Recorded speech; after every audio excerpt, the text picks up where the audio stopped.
Hello दोस्तों, स्वागत है आपका मेरे YouTube चैनल परीक्षा प्लान में।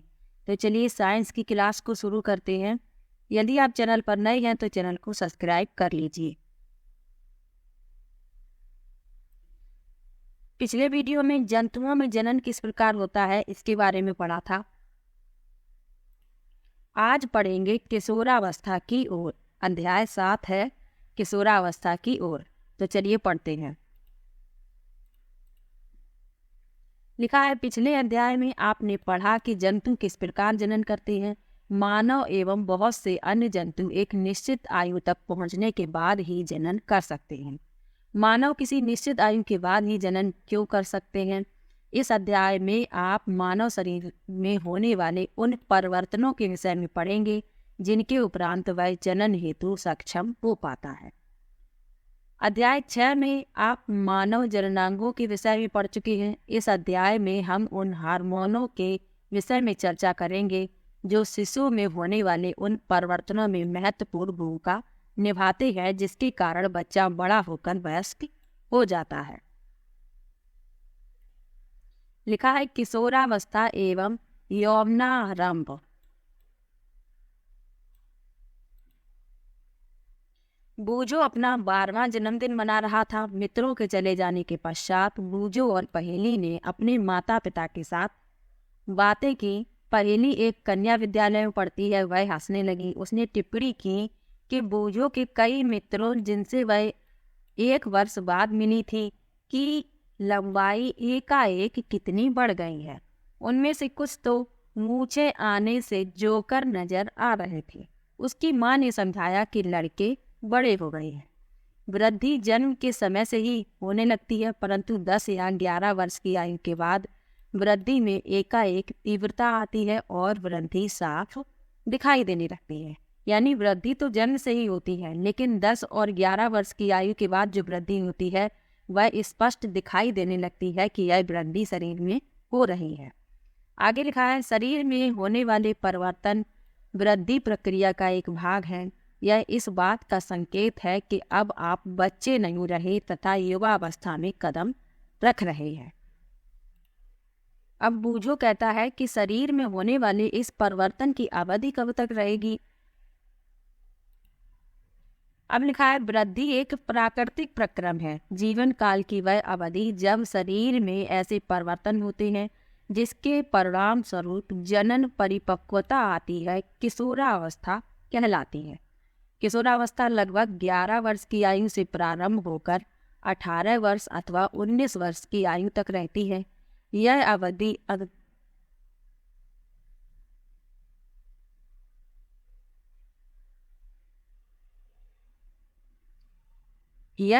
क्योंकि अंग्रेजी की टीन्स तक होती है, यानी 13 से 18 तक या 19 तक होती है। किशोरों को टीनेजर्स भी कहा जाता है। तो इसीलिए टीनेजर्स कहा जाता है क्योंकि ये 13 से 19, 18 या 19 तक होती है, तो इसीलिए इसे टीनेजर्स कहा जाता है। जो किशोर होते हैं उनको कहा जाता है किशोरों को टीनेजर्स। लड़कियों में यह अवस्था लड़कों की अपेक्षा 1 या 2 वर्ष पूर्व प्रारंभ हो जाती है। किशोरावस्था की अवधि व्यक्तियों में भिन्न भिन्न होती है, यानी लड़कियों में लड़कों से पहले ही यह अवस्था प्रारंभ हो जाती है। किशोरावस्था के दौरान मनुष्य के शरीर में अनेक परिवर्तन आते हैं। यह परिवर्तन यौवनारंभ का संकेत है।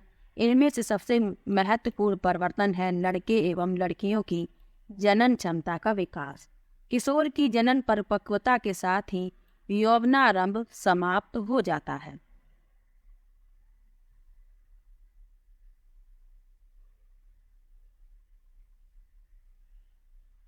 यहाँ पर लिखा हुआ है, पहेली और बूझो को एहसास होता है कि लंबाई में एकाएक वृद्धि एवं लड़कों में हल्की दाढ़ी मूंछों का आना किशोरावस्था के लक्षण है।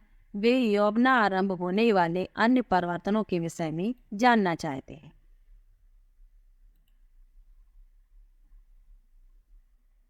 लिखा है, यौवनारंभ में होने वाले परिवर्तन।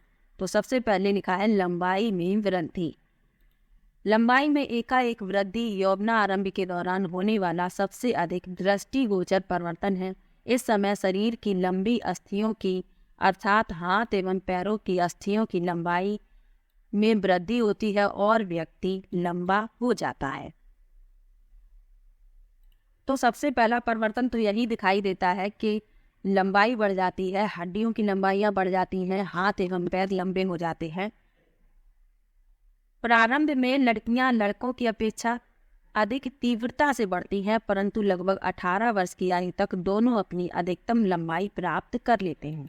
यानी प्रारंभ में लड़कियां लड़कों से जल्दी लंबी हो जाती हैं, लेकिन 18 वर्ष आते आते उनकी जो अधिकतम लंबाई होती है वह उन्हें प्राप्त कर लेते हैं। अलग अलग व्यक्तियों की लंबाई में वृद्धि की दर भी भिन्न भिन्न होती है। कुछ यौवनारंभ में तीव्र गति से बढ़ते हैं तथा बाद में यह गति धीमी हो जाती है, जबकि कुछ धीरे धीरे वृद्धि करते हैं।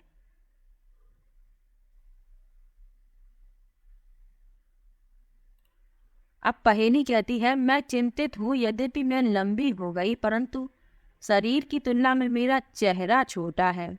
पहेली को चिंता हो रही है कि लंबी तो मैं हो गई हूँ पर मेरा चेहरा छोटा है। तो लिखा है, पहेली को चिंतित होने की आवश्यकता नहीं है। शरीर के सभी अंग समान दर से वृद्धि नहीं करते। कभी कभी किशोर के हाथ अथवा पैर शरीर के अन्य किसी अंगों की अपेक्षा बड़े दिखाई देते हैं, परंतु शीघ्र ही दूसरे भाग में वृद्धि कर शारीरिक अनुपात को संतुलित कर लेते हैं। फलतः शरीर सुडौल हो जाता है। आपने ध्यान दिया होगा कि किसी व्यक्ति की लंबाई उसके परिवार के किसी न किसी सदस्य के लगभग समान होती है।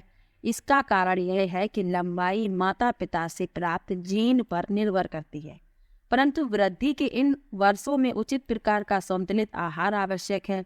यह अस्थियों, पेशियों एवं शरीर के अन्य भागों को सही ढंग से वृद्धि करने में, पर्याप्त पोषण करने में सहायता करता है। आप किशोर की पोषक आवश्यकताओं के विषय में इस अध्याय में आगे पढ़ेंगे।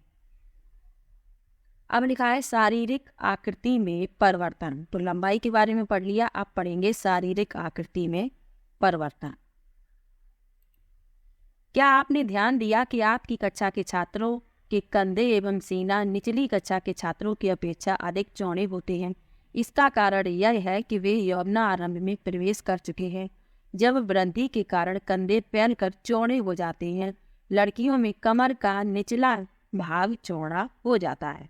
वृद्धि के कारण लड़कों में शारीरिक पेशियां लड़कियों की अपेक्षा सुस्पष्ट एवं गठी दिखाई देती हैं। अतः किशोरावस्था के दौरान लड़कों एवं लड़कियों में होने वाले परिवर्तन अलग अलग हैं। स्वर में परिवर्तन। तो स्वर में किस प्रकार परिवर्तन होता है, यानी आवाज बदल जाती है। तो चलिए पढ़ते हैं। लिखा है, क्या आपने ध्यान दिया कि कभी कभी आपकी कक्षा के कुछ लड़कों की आवाज फटने लगती है? यौवनारंभ में स्वर यंत्र अथवा लैरिंक्स में वृद्धि का प्रारंभ होता है। लड़कों का स्वर यंत्र विकसित होकर अपेक्षाकृत बड़ा हो जाता है।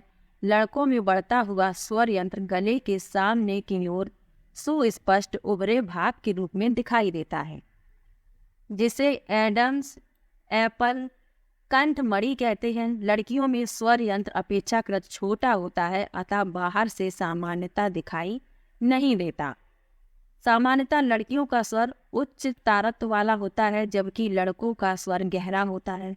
किशोर लड़कों में कभी कभी स्वर यंत्र की पेशियों में अनियंत्रित वृद्धि हो जाती है और आवाज फटने या भरमाने लगती है। यह स्थिति कुछ दिनों बाद अथवा कुछ सप्ताह तक बनी रह सकती है, जिसके बाद स्वर सामान्य हो जाता है। तो आप यहाँ पर लड़कों का स्वर तंत्र देख सकते हैं चित्र में। किशोर लड़के का स्वर यंत्र।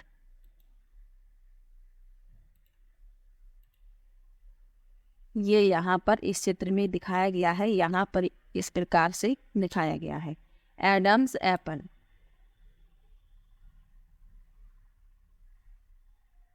अब लिखा है स्वेद एवं तैल ग्रंथियों की क्रियाशीलता में वृद्धि।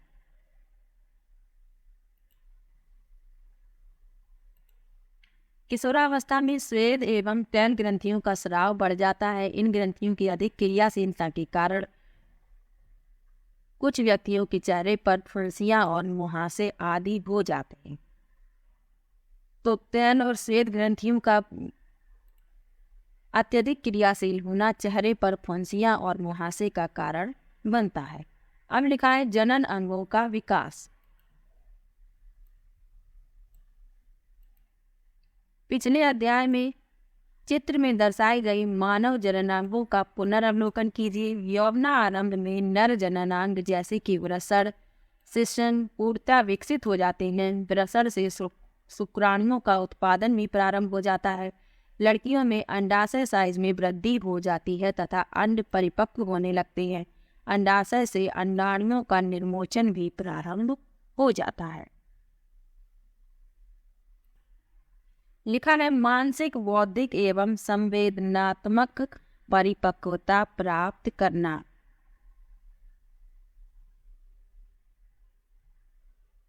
किशोरावस्था व्यक्ति के सोचने के ढंग में परिवर्तन की अवधि है। पहले की अपेक्षा किशोर अधिक स्वतंत्र एवं अपने प्रति अधिक सचेत होता है। उनमें बौद्धिक विकास भी होता है तथा वे सोचने विचारने में काफी समय लेते हैं। वास्तव में किसी व्यक्ति के जीवन में यह वह समय है जब उसके मस्तिष्क की सीखने की क्षमता सर्वाधिक होती है। कभी कभी यद्यपि किशोर शारीरिक एवं मानसिक परिवर्तनों के प्रति अपने आप को ढालने हेतु प्रयास करता हुआ स्वयं को असुरक्षित महसूस करता है, परंतु किशोर होने के नाते आपको समझना चाहिए कि असुरक्षित महसूस करने का कोई कारण नहीं है। ये परिवर्तन प्राकृतिक हैं जो शारीरिक वृद्धि के कारण उत्पन्न होते हैं। अब लिखा है गौण लैंगिक लक्षण।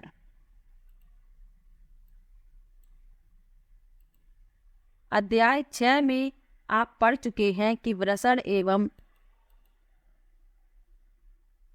अंडाशय जनन अंग हैं। वे युग्मक अर्थात शुक्राणु एवं अंडाणु उत्पन्न करते हैं। युवावस्था में लड़कियों में स्तनों का विकास होने लगता है तथा लड़कों के चेहरे पर बाल उगने लगते हैं अर्थात दाढ़ी मूंछ आने लगती है। ये लक्षण क्योंकि लड़कियों को लड़कों से पहचानने में सहायता करते हैं, अतः इन्हें गौण लैंगिक लक्षण कहते हैं। लड़कों के सीने पर भी बाल आ जाते हैं। लड़कों एवं लड़कियों दोनों में ही बगल एवं जांघ के ऊपरी भाग अथवा प्यूबिक क्षेत्र में भी बाल आ जाते हैं।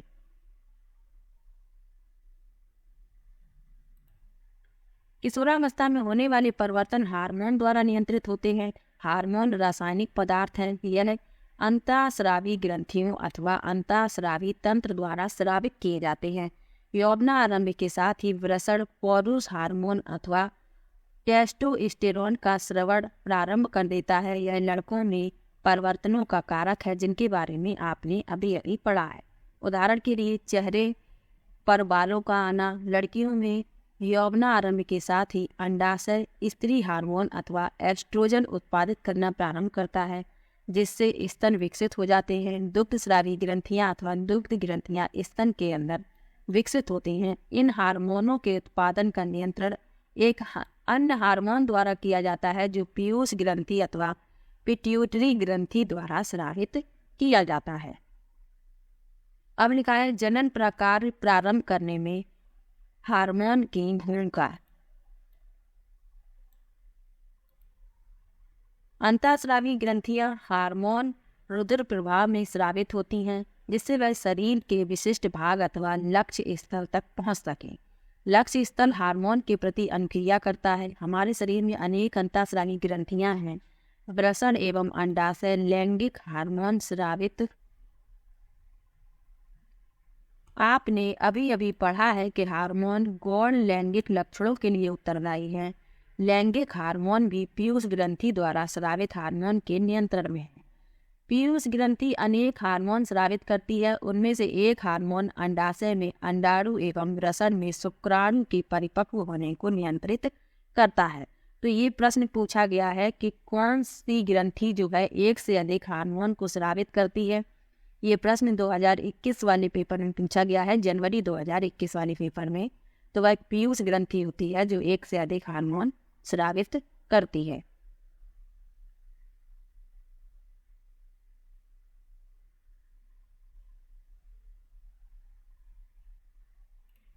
अब लिखा है मानव में जनन काल की अवधि। जब किशोरों की वृषण तथा अंडाशय युग्मक उत्पादित करने लगते हैं तब वे जनन के योग्य हो जाते हैं। युग्मक की परिपक्वता एवं उत्पादन की क्षमता पुरुषों में स्त्रियों की अपेक्षा अधिक अवधि तक रहती है। स्त्रियों में जनन अवस्था का प्रारंभ यौवना प्रारंभ से हो जाता है तथा सामान्यतः 45 से 50 वर्ष की आयु तक चलता रहता है। यौवना आरंभ पर अंडाणु परिपक्व होने लगते हैं। अंडाशयों में एक अंडाणु परिपक्व होता है तथा लगभग 28 से 30 दिनों के अंतराल पर किसी एक अंडाशय द्वारा निर्मोचित होता है। इस अवधि में गर्भाशय की दीवार मोटी हो जाती है जिससे वह अंडाणु के निषेचन के पश्चात युग्मनज को ग्रहण कर सके, जिसके फलस्वरूप गर्भधारण होता है। यदि अंडाणु का निषेचन नहीं हो पाता तब उस स्थिति में अंडाणु तथा गर्भाशय का स्तर उसकी रुधिर वाहिकाओं सहित निस्तारित हो जाता है। इससे स्त्रियों में रक्तस्राव होता है जिसे ऋतुस्राव अथवा रजोधर्म कहते हैं। ऋतुस्राव लगभग 28 से 30 दिन में एक बार होता है। पहला ऋतुस्राव यौवना आरंभ में होता है जिसे रजोदर्शन कहते हैं। लगभग 45 से 50 वर्ष की आयु में ऋतुस्राव होना रुक जाता है। ऋतुस्राव के रुक जाने को अति कहते हैं। प्रारंभ में ऋतुस्राव चक्र अनियमित हो सकता है तथा उसके नियमित होने में कुछ समय लग सकता है। ऋतुस्राव चक्र का नियंत्रण हार्मोन द्वारा होता है। इस चक्र में अंडाणु का परिपक्व होना, इसका निर्मोचन, गर्भाशय की दीवार का मोटा होना एवं निषेचन न होने की स्थिति में उसका टूटना शामिल है। यदि अंडाणु का निषेचन हो जाता है तो वह विभाजन करता है तथा गर्भाशय में विकास के लिए स्थापित हो जाता है, जैसा कि आप पिछले अध्याय में पढ़ चुके हैं। अब लिखा है संतति का लिंग निर्धारण किस प्रकार होता है।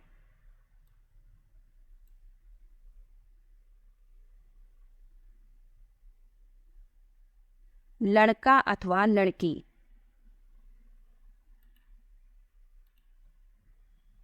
लिखा है निषेचित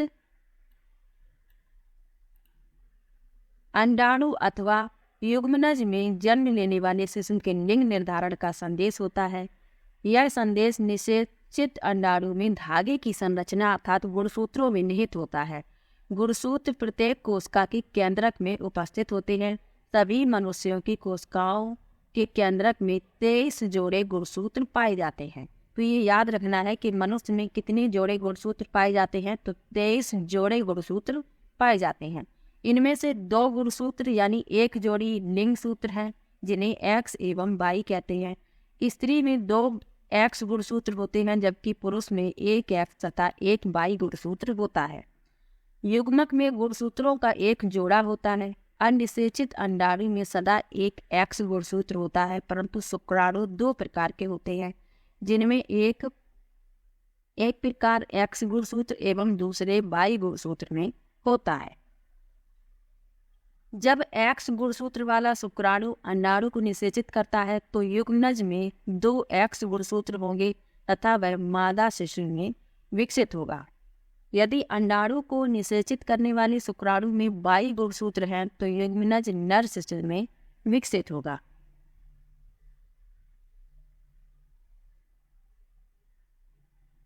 अब आप जान गए हैं कि जन्म से पूर्व शिशु के लिंग का निर्धारण उसके पिता के लिंग गुणसूत्रों द्वारा किया जाता है।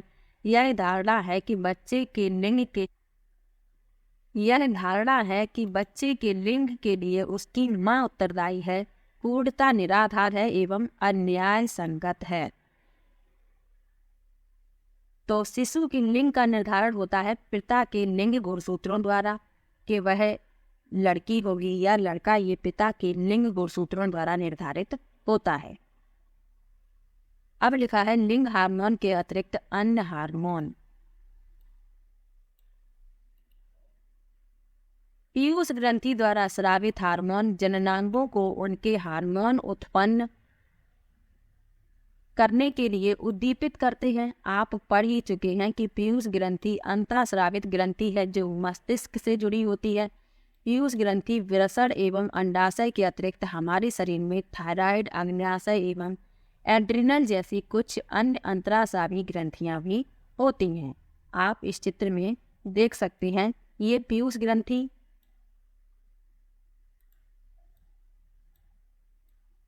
ये थायराइड ग्रंथि है, ये एड्रिनल ग्रंथि, ये अग्न्याशय है।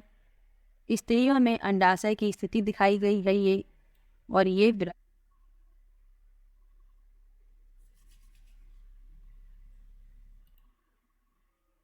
बूझो और पहेली को याद है कि एक बार जब वह अपनी डॉक्टर बुआ के यहाँ गए थे, तब उन्होंने वहाँ काका नाम के एक लड़के को देखा था जिसका गला फूला हुआ एवं उभरा हुआ था। उनकी बुआ ने बताया कि काका गॉइटर नामक व्याधि से ग्रस्त है, जो थायराइड ग्रंथि का रोग है।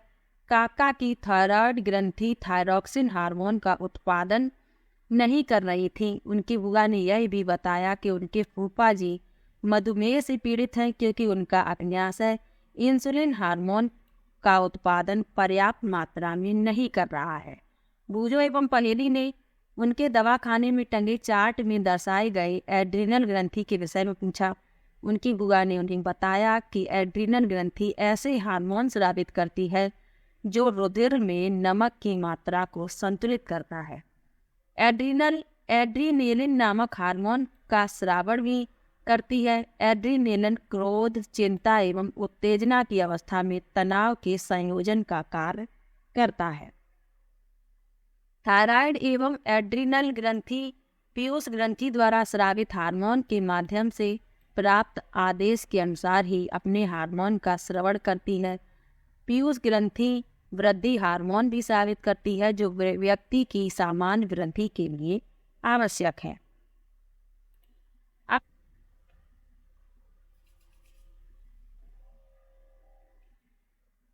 आप मेढक के जीवन चक्र के विषय में तो पढ़ ही चुके हैं। टैडपॉल को वयस्क मेढक बनने के लिए अनेक चरणों से गुजरना पड़ता है। लार्वा से वयस्क बनने के इस परिवर्तन को कायांतरण कहते हैं। कीटों में कायांतरण का नियंत्रण कीट हार्मोन द्वारा होता है। मेढक में थायराइड द्वारा स्रावित हार्मोन थायरॉक्सिन इसका नियमन करता है। थायरॉक्सिन के उत्पादन के लिए जल में आयोडीन की उपस्थिति आवश्यक है। यदि जल में टैडपॉल वृद्धि कर रहे हैं, पर्याप्त मात्रा में आयोडीन नहीं है, तो टैडपॉल वयस्क मेढक में परिवर्धित नहीं हो सकते। अब पढ़ेंगे जननात्मक स्वास्थ्य। लिखा है, व्यक्ति का कायिक एवं मानसिक विसंगति मुक्त होना उस व्यक्ति का स्वास्थ्य कहलाता है। किसी भी आयु के व्यक्ति के शरीर को स्वस्थ रखने के लिए उसे संतुलित आहार की आवश्यकता होती है। व्यक्ति को वैयक्तिक स्वच्छता एवं सफाई का नियमित रूप से पालन एवं पर्याप्त शारीरिक व्यायाम भी करना चाहिए। किशोरावस्था में जब शरीर वृद्धि करता है तो उपरोक्त बातें और भी अधिक आवश्यक हो जाती हैं। किशोर की पोषण आवश्यकताएं। लिखा है, किशोरावस्था तीव्र वृद्धि एवं विकास की अवस्था है, अतः किसी भी किशोर को आहार नियोजन अत्यंत सावधानी पूर्वक करना चाहिए। आप पढ़ ही चुके हैं कि संतुलित आहार क्या है, स्मरण कीजिए। संतुलित आहार का अर्थ है भोजन में प्रोटीन, कार्बोहाइड्रेट्स, वसा, विटामिन एवं खनिज का पर्याप्त मात्रा में समावेश। हमारा भारतीय भोजन, जिसमें रोटी, चावल, दाल एवं सब्जियां होती हैं, एक संतुलित आहार है। दूध अपने आप में संतुलित भोजन है। फल भी हमें पोषण देते हैं। शिशुओं को माँ के दूध से संपूर्ण पोषण मिलता है, जिनकी उन्हें जरूरत है। लौह तत्व रुधिर का निर्माण करता है तथा लौह प्रचुर खाद्य जैसे कि पत्तीदार सब्जियां, गुड़, मांस, संतरा, आंवला इत्यादि किशोर के लिए अच्छे खाद्य हैं। तो खाने में संतुलित आहार लेना चाहिए जिससे शरीर स्वस्थ रहे। अब पढ़ेंगे व्यक्तिगत स्वच्छता के बारे में। लिखा है, प्रत्येक व्यक्ति को प्रतिदिन एक बार स्नान करना चाहिए। यह किशोरों के लिए और भी आवश्यक है, क्योंकि श्वेत ग्रंथियों की अधिक क्रियाशीलता के कारण शरीर से गंध आने लगती है। शरीर के सभी भागों को स्नान करते समय भली प्रकार धोकर साफ करना चाहिए। यदि सफाई नहीं रखी गई तो जीवाणु संक्रमण होने का खतरा रहता है। लड़कियों को ऋतुस्राव के समय सफाई का विशेष ध्यान रखना चाहिए। तो व्यक्तिगत सफाई का बहुत अधिक महत्व है, इसलिए प्रतिदिन स्नान करना चाहिए। अब लिखा है शारीरिक व्यायाम के बारे में।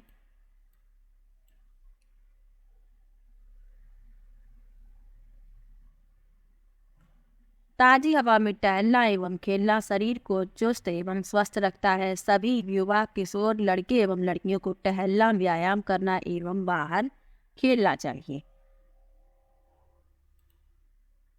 नशीली दवाओं का निषेध करें। लिखा है, किशोरावस्था व्यक्ति की शारीरिक एवं मानसिक रूप से अधिक सक्रियता का समय है, जो वृद्धि काल का एक सामान्य भाग है। अतः भ्रमित अथवा असुरक्षित महसूस न करें। यदि कोई व्यक्ति आपको यह बताता है कि किसी ड्रग के सेवन से आप अच्छा अथवा तनाव मुक्त महसूस करेंगे, तो आपको इसके लिए ना ही कहना चाहिए जब तक यह दवा डॉक्टर द्वारा न दी गई। ड्रग्स नशीले पदार्थ हैं जिनकी लत पड़ जाती है। यदि आप इन्हें एक बार ले लेते हैं तो आपको इन्हें बार बार लेने की इच्छा होती है, परंतु कालांतर में यह हानिकारक होता है। यह स्वास्थ्य एवं खुशी दोनों को ही बर्बाद कर देता है। आगे लिखा है, आपने एड्स के विषय में तो अवश्य ही सुना होगा, जो HIV नामक खतरनाक विषाणु द्वारा होता है। यह वायरस एक पीड़ित व्यक्ति से स्वस्थ व्यक्ति में ड्रग के लिए किए गए इस्तेमाल की जाने वाली सिरिंज द्वारा भी जा सकता है। वायरस का संक्रमण दूसरे माध्यम जैसे पीड़ित मां से दूध द्वारा उसके शिशु में हो सकता है। HIV से पीड़ित व्यक्ति के साथ लैंगिक संपर्क स्थापित करने द्वारा भी इस रोग का संक्रमण हो सकता है। तो आज का ये लेसन यहीं पर समाप्त होता है। तो मिलते हैं एक और नई वीडियो के साथ। तब तक के लिए बाय बाय।